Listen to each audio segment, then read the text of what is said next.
Bonjour. Dans la paracha de Vayera, le texte à la fin du renversement de la catastrophe provoquée par Dieu dans la ville de Sodome et Amora, le pasouk, le verset, nous dit des choses tout à fait étonnantes que l'on va mettre en relation avec un autre personnage que celui d'Abraham, qui s'appelle Noach. En effet, lorsque le texte nous raconte que Dieu a renversé tous ces endroits-là, il est tombé une pluie terrible de soufre et de feu du ciel, tout a été détruit, et voilà que le texte nous dit, vous savez que la femme de Lot, comme son mari d'ailleurs, avait reçu l'ordre de ne pas regarder derrière. Pas regarder en arrière, surtout pas. Surtout pas. Et elle a regardé. Elle a regardé derrière, et le texte nous dit qu'elle est devenue statue de sel. Avant de vous parler d'Abraham, on va parler de Noach. À la fin du déluge, Noach attend que l'eau logiquement redescende, et après un certain temps envoie un corbeau pour vérifier le niveau de l'eau. Et puis le corbeau revient, donc il comprend que pour l'instant il ne peut pas se poser quelque part. Il envoie une colombe une fois, deux fois.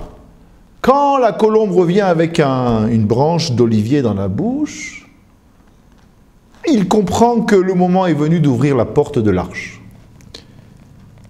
Ici, le Rav Cooperman, un de ses grands maîtres en Israël aujourd'hui, un des grands enseignants aujourd'hui à Jérusalem, pose une question d'une évidence incroyable. Il dit, mais on n'a pas entendu que Noach avait des problèmes de vue, ni cécité, ni autre chose. Il y avait au moins une fenêtre dans cette arche. Pourquoi est-ce qu'il n'est pas sorti voir le niveau de l'eau? Pourquoi il a fallu envoyer le corbeau, et puis la Yona, la colombe? Il ne peut pas sortir et puis regarder le niveau de l'eau. Il a un problème, Noach, pour regarder le niveau de l'eau? Donc Noach ne regarde pas. Est-ce que il ne voit pas, ou bien, ça c'est sûr que si, il voit, donc c'est pas cela. Est-ce que il lui a été interdit de regarder? On n'a pas vu dans le texte. Pour la femme de Lot, oui, il y a eu interdit qu'elle a transgressé. Revenons à Abraham. Le texte nous dit au sujet d'Abraham, après la catastrophe, Abraham s'est levé de bon matin, il est allé prier. Vayashkef al pene Sodom va'amora ve'al kol pene eretz hakikar. Abraham, lui, il a regardé. Il s'est retourné, il a regardé derrière, ou bien il a regardé face à lui, et il a vu l'ampleur de la catastrophe. Tout n'était que fumée, comme la fumée d'une braise, d'un fourneau. 3 personnages, Noach, la femme de Lot, Abraham. 2 ne regardent pas, ne doivent pas regarder, ou en tout cas, pour Noach, il ne veut pas, on voit qu'il ne le fait pas. Pour la femme de Lot, elle ne devait pas, et elle a été punie parce qu'elle l'a fait.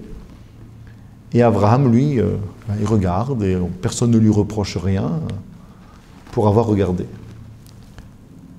Y a-t-il un enseignement à comprendre de là? Vous imaginez bien que oui. Et je vais vous transmettre donc cette réflexion du Rav Cooperman sur ce sujet. Il dit, regardez derrière lorsqu'il s'agit de destruction, de catastrophe au niveau de l'humain, c'est dire, c'est exprimer, moi, je suis différent. Moi, j'ai été sauvé quand même. Donc, je ne suis pas de la même qualité dans le sens mauvais, négatif. Des gens qui ont été punis, non, moi quand même, j'ai été méritant.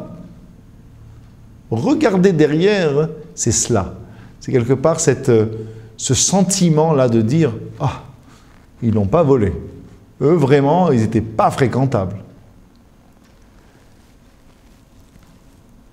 On comprend que, dans ce cas-là, Noach ne veuille pas regarder. Vous savez, Noach, c'est un personnage passionnant. Parce que la Torah témoigne par 2 fois qu'il est Ish Tzadik.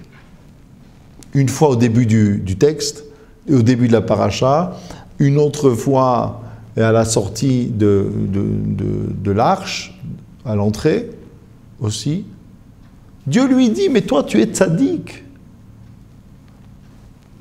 Personne d'autre que Noach n'a eu droit à un statut comme celui-là, à un propos comme celui-là, de la part de Dieu. Dans cette génération-là, dans ces générations de dépravés, Noach et sa famille étaient des gens exceptionnels. Pourtant, le même texte va être interprété par les Chachamim, par les sages, repris par Rashi, qui va nous dire « Eh, mais Noach, il avait quand même quelques problèmes de Emouna. Miktane amana haya. » Petite foi.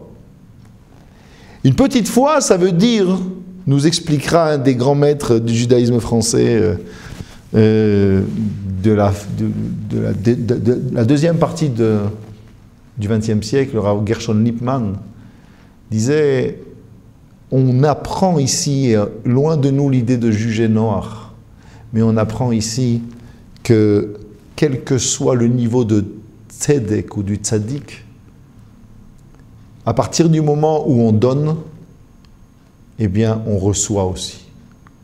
C'est-à-dire qu'il est impossible, à partir du moment où on a l'obligation d'aller vers les autres, de leur transmettre le message, et là c'était Dieu va détruire l'humanité, etc. Il est impossible que celui qui donne ne soit pas aussi influencé. Et l'influence de générations comme celle qu'a connue Noach n'était pas une bonne influence. Donc Noach, au moment où il fallait rentrer dans la Teva, tout d'un coup se dit, mais attends, quand même, pourquoi? Est-ce que vraiment c'est le moment? Est-ce que vraiment Dieu va le faire? Alors certains ont voulu dire, mais non, mais c'était au contraire, Noach croyait dans la miséricorde divine, et c'est pour ça que, jusqu'au dernier moment, il n'y a pas cru. Le Rav Gershon Lippmann dit, d'accord, mais si c'était ça, on n'aurait pas utilisé une formule aussi violente, aussi dure à entendre pour un tzaddik, qui est Af Noach miktane amanahaya. Même Noach, il était d'une petite foi. Ces propos ne peuvent pas nous laisser insensibles. Eh bien, quand Noach finalement va rentrer dans l'arche, après 120 ans de construction, la Torah répète qui va rentrer. Ceux qu'on a vus au début de la paracha, ce sont ceux qui vont rentrer. Il n'a donc pas réussi à faire passer le message que Dieu lui avait transmis. Il n'a pas réussi à faire rentrer avec lui même pas une seule personne. Quand le déluge a lieu, que les eaux ont baissé, Noach se sent coupable. Noach dit, au fond, je suis peut-être un peu mieux que les autres, mais pas tellement. Il fallait bien que Dieu ait les moyens de recréer une humanité, mais on n'est pas les meilleurs, nous, les familles Noach. On est juste les moins pires. Et donc, finalement, il s'en fallait de peu pour que moi aussi je sois de l'autre côté. Je ne m'autorise pas à regarder l'ampleur des dégâts, parce que cela pourrait être le résultat d'un certain orgueil, or je ne le mérite pas. Qu'est-ce que j'ai vraiment fait pour éviter que cela n'arrive? Et donc il ne s'autorise pas à regarder. Donc lui ne s'autorise pas à regarder. La femme de Lot, elle aussi, n'avait certainement pas de quoi regarder lorsque la paracha de Vayera, tout de suite après ce que je viens de vous dire, nous enseigne que Vayi beshachet Elohim et are akikar, quand Dieu détruisait toutes ces villes de la région, Dieu s'est souvenu d'Abraham et il a permis à Lot de sortir de la catastrophe. Vous entendez? En hébreu, on dit Lot est passé sur le passeport d'Abraham.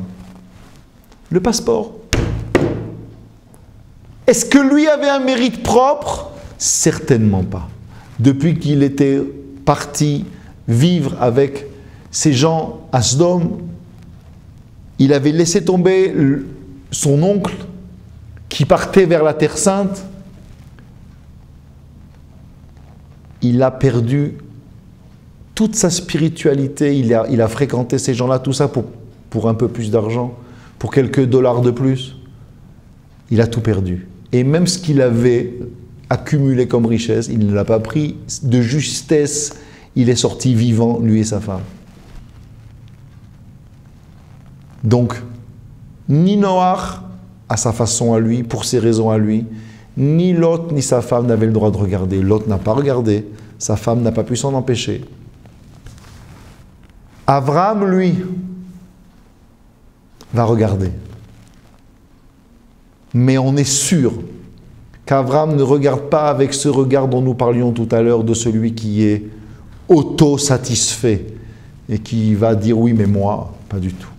Abraham s'est battu, la Torah en témoigne, pour que ces Réchaïm, là, ces mécréants au plus haut niveau, soient préservés, méritent encore de vivre, puissent encore se rattraper. Et le début de la paracha qui nous raconte véritablement un business entre Dieu et Abraham, Abraham qui sait très bien qui sont ces gens-là et qui quand même plaide en leur faveur. Cet Abraham-là qui ne va pas réussir, il n'avait pas obligation de réussite, il avait obligation d'effort, d'essayer. Eh bien, en son âme et conscience, il peut regarder les dégâts, l'ampleur des dégâts, pas comme quelqu'un de fier, comme quelqu'un d'attristé, comme quelqu'un qui dit à Dieu, tu sais ce que toi tu fais. Moi j'ai essayé, j'aurais bien voulu que tu leur permettes de vivre, mais c'est toi qui as décidé. Moi j'ai fait au mieux, j'ai fait de mon mieux pour que cela réussisse, ça n'a pas réussi. Abraham se permet, a le droit de regarder, parce que dans son regard il n'y a pas d'orgueil, il n'y a pas ce sentiment d'autosatisfaction. Au contraire, il y a peut-être même le regard de celui qui a dû se dire, est-ce que malgré tout, je ne pouvais pas encore essayer quelque chose pour sauver cette humanité-là? À très bientôt.